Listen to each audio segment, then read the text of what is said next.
everyone, welcome to another edition of Vinyl Video, and we're doing something a little bit special tonight. We're going to be doing two reviews tonight in honor of Passover and Easter. That's right. Two different kind of wines for two different moods and two different environments for a holiday weekend. So we're going to start out tonight with a rosé, which I'm very excited about because I have not tasted this yet. But it comes from one of my favorite areas for rosé, and that's Puglia in southern Italy, and that's the heel of the boot. Speaking of heels, Carolina National Champs 2009.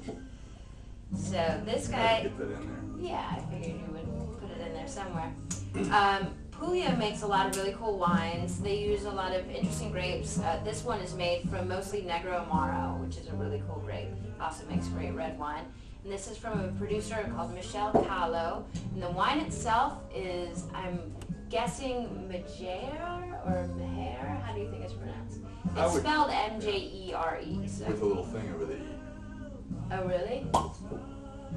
No, a little thing over the first E. Yeah, so Majer. Majer. Who knows? But anyway, That's my effort. Puglia and rosés tend to be really hearty and spicy and full and great, you know. They definitely can stand up to more than a lot of rosés. You can see it has a really nice dark color. Kind of a tart smell on the nose. Is that just me or? Smells to me just like roses and strawberries. Yeah. But with a little earthiness, almost like a kind of a damp forest floor smell as well. Almost like the smell of fruit on a bush as you're walking through a forest as a breeze turns up the leaves into your nostrils. Just came up with that one. Yeah, this is really nice. It's really fresh and crisp, but it definitely has a robustness to it. It's got like a silkiness to it. It's really, really nice. It's a hearty rosé. It's a man's rosé. It's Very much so. Something that you can be proud to take Very to the warm. barbecue. Even though we're drinking it chilled, it has a warm finish. Good stuff. So what did we decide to pair this with? We're pairing this with the first of our double feature, an album called Fuzzy Felt Folk. And this is a really exciting record and one that's not easy to find, but the MP3's CD is available.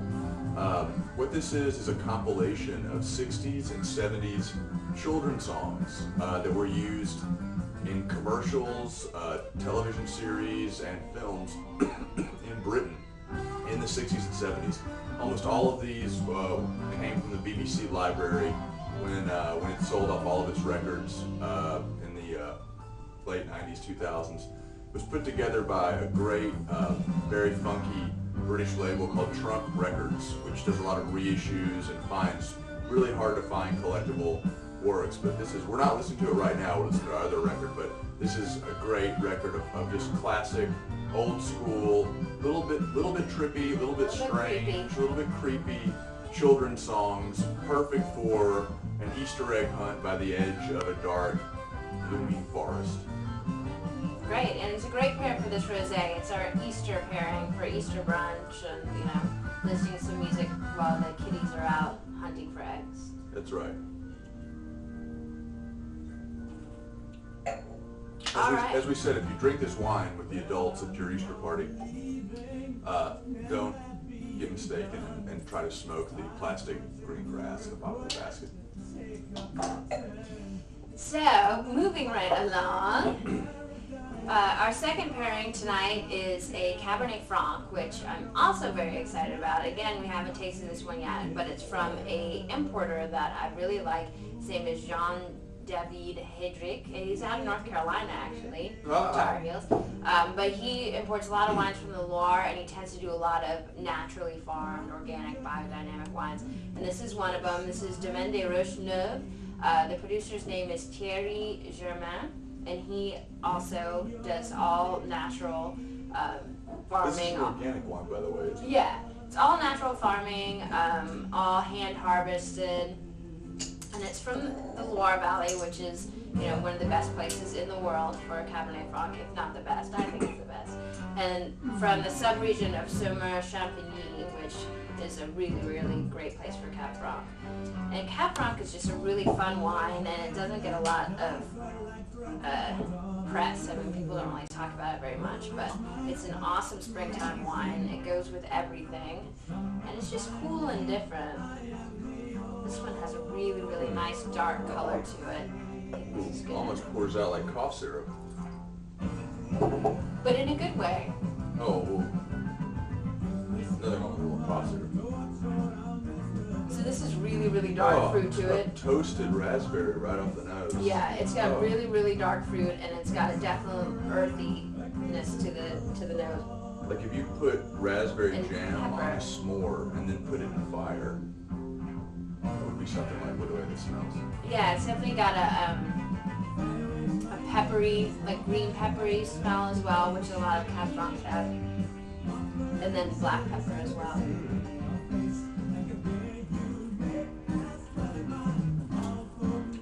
Wow. then Lip it's- smacking good. Yeah, really nice, really like smoky, ton of minerality, really nice acidity to it. Yeah. We're gonna have a fun night ahead of us drinking all this wine. Yes. So what did we decide to pair with this one? We are pairing Jethro Tull's concept rock record, A Passion Play. Passion Play obviously has Easter references, but the real reason it goes well with this wine is because these guys weren't just platinum selling, one of the biggest rock acts of the 70s. They were also extremely talented in a variety of styles, extremely literate. And when I was growing up, my best buddy, Clay, if you're watching, still thinking of you, we would listen to this nonstop, and the lyrics were just so dense and so intelligent, and they were trying to do so many complicated things that we really use it almost like a textbook to learn about ideas and concepts that we would pursue later in life. So they're really classy guys, really elegant. That's why you're band. so far out. I listen to this record way too much. But anyway, it's all about birth and death, and actually death and then rebirth, and just a Perfect really for great Easter. record to listen to at Easter time, and really elegant and classy, just like this wine. And, Yeah, and you know, wine that Jethro Tull I don't think gets the buzz that they deserve either. Not really. I mean, they're one of those examples of they were so popular that people kind of dismissed them and don't realize how really truly creative they were. So there you go, 2 great wines to drink on this Easter weekend. I hope you all great have a good records. one. Yeah, 2 great records to listen to We're gonna while have a you're good drinking. one, as you guys can tell, and it's gonna start right now.